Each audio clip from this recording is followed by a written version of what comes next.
Hey everyone and welcome. Look, it's Vishleshan May. In this explainer, we're going to completely flip the script on how you view that little device sitting right there in your pocket. We're taking a deep dive into the actual nitty-gritty mechanics of high-retention professional editing. And guess what? We're tossing out that old assumption that you absolutely need an expensive, decked-out desktop rig to make absolute magic. So let's start with a super frustrating reality. I know a lot of you have been here. You spend hours researching, right? You write this brilliant, super engaging script, you lay down the cleanest, most dynamic voiceover you've literally ever recorded, you hit publish, and then crickets. Nothing. You look at your analytics, and viewers are just clicking away after what, 3 seconds? So why does this happen? Why do genuinely great ideas just get 0 views? Well, here's the hard truth, guys. Boring editing absolutely kills retention. It honestly doesn't matter how incredible your audio sounds. If your visuals are static and just uninspired, the modern viewer is going to skip, and they're going to skip early. They demand visual stimulation. They need what's on the screen to actually match the energy of your voice. Because without that engaging visual hook, your brilliant script is basically just talking to an empty room. But hey, there's a solution here. And no, it doesn't require a Hollywood studio. Today, we're extracting exactly 11 specific PC-level editing techniques right out of the powerhouse mobile app, Alight Motion. These are the exact step-by-step techniques that top-tier creators are using to make their mobile edits look like 10 times more professional. If you can master these, you can literally replicate desktop-quality editing right from your phone. No joke. To make this super easy to digest, we've broken the tools down into 5 logical buckets. First, core basics, then dynamic motion. Third is visual polish. Fourth, workflow hacks. And finally, 5, the breakdown. Okay, let's dive into this with part 1, core basics. If you open up your standard run-of-the-mill mobile editing app, you're pretty much always working in a flat 2D space. You know, you've got your X-axis for moving things left and right and your Y-axis for moving them up and down, and that's kind of it. It's flat. But Alight Motion, it unlocks a completely different dimension, the Z-axis. This is your depth. The Z-axis lets you push layers backward deep into the background or pull them way forward right up to the screen. You're creating a genuine 3D environment on your phone. You're not just resizing an image, you're physically moving it through virtual space. And how do we actually move things around in that 3D space? Keyframes. A keyframe is literally the beating heart of any animation. Think of it like placing a physical marker on your timeline that tells the app, hey, at exactly 0 seconds, I want this square over on the left, and at 3 seconds, I want it way over on the right.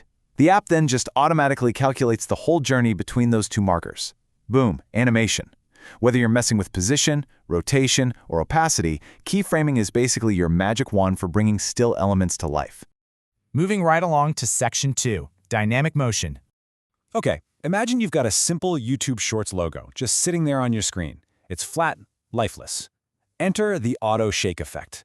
This tool is mathematically driven, but it feels incredibly natural. It relies on 2 main things: magnitude, which is basically the distance, or how aggressively the logo moves away from its center, and frequency, which is the speed, or how often it shakes every second. If you dial that magnitude down to a nice, subtle 25 and drop the frequency to 1, that boring static logo suddenly floats. It vibrates with this really natural breathing energy. It's a total game changer. But wait, what if we want to move an object along a really specific custom route, like an icon swooping along a curved graph? It's actually just 3 quick steps. First, you draw a curved vector line using the drawing tool. Second, drop in your shape, maybe a glowing green circle. And third, apply the move along path effect to that circle. Almost like magic, the circle snaps right to your line. Just keyframe the progress from 0 to 100% and your object perfectly traces that custom path. It is so satisfying to watch, honestly. All right, let's get into section 3, visual polish. Say you want to flip an image in 3D, like having a screenshot literally tumble onto the screen. You'd use the flip layer effect. But to make it actually look real, you absolutely have to understand the pivot point. Think of the pivot point exactly like a door hinge. By default, it's dead center, which means your image is going to spin like a coin. But if you tweak that y-axis value to 100, you move that hinge all the way to the bottom edge. Now when you apply that 3D flip, the image swings backward exactly like a door falling open. Grounding your digital effects in real-world physics? That's what gives you that true professional polish. And we can push this 3D concept even further. Let's say you want a fully 3D rotating logo like the Reddit icon. Step 1, import your flat image. Step 2, slap on the raster extrude effect. This instantly generates thick 3D edges right behind your flat image, giving it actual physical depth. Step 3, set a couple keyframes to rotate it 720 degrees on the y-axis. And finally, Step 4, add an oscillate effect on a 90-degree angle. Now, your newly 3D logo isn't just spinning, it's gently bouncing up and down while it rotates. It literally looks like a premium motion graphic from a high-end commercial. And the polish definitely doesn't stop there. We can move fast on these next ones. You can elevate a basic icon by adding a smooth bevel to catch the light and pair it with an edge glow for an awesome neon rim effect. Need a cool tech background? Just expand a grid shape and keyframe its offset properties so it slowly slides horizontally or vertically. You can even build live data animations, like a subscriber counter blasting from 0 to 100 just by using the count up-down effect and keyframing that final number. These might seem like tiny visual details, but they add massive production value. But here's the catch. All of this incredible visual work completely falls flat without the right sound. The source material hits the nail on the head here. You don't just see the animation, you feel it. When that 3D logo bounces, you need to hear a subtle swoosh and a pop. When the text glows, there should be this soft, low hum. This is where libraries like Epidemic Sound are absolutely crucial.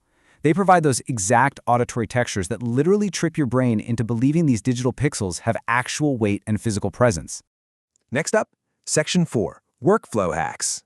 So the crucial point is really understanding this absolute lifesaver called the no layer. Imagine you've got 3 totally polished, glowing 3D icons, and you want them all to slide smoothly from the left side of the screen over to the right. Keyframing the exact position, the acceleration, the deceleration for all 3 of those individual layers on a tiny phone screen? Yeah, that's a massive headache. Instead, you drop in a no layer, which is basically just a completely invisible layer.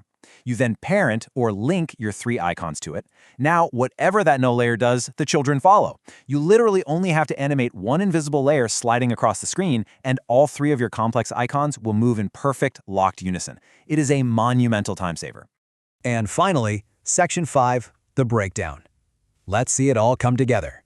And this brilliantly illustrates the real power of structuring your edits.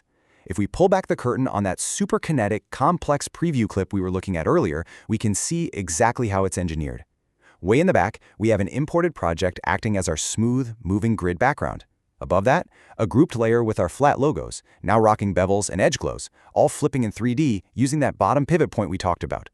Cruising horizontally across the screen is a character photo, totally driven by an invisible null layer. And floating right at the very top are those crisp number counters firing off with a count-up effect. Every single piece is just a technique we just learned, carefully stacked together into one amazing shot. So you now possess the mental framework and the exact toolkit to pull off PC-level editing right in the palm of your hand. The X, Y, and Z axes are entirely yours to play with. Those null layers are just waiting to optimize your workflow. So I'm going to leave you with this. Now that you have these 11 powerful tools at your disposal, what incredibly complex, captivating scene are you going to build on your phone first? Get out there, start experimenting, and for sure, stop letting boring editing kill your brilliant ideas.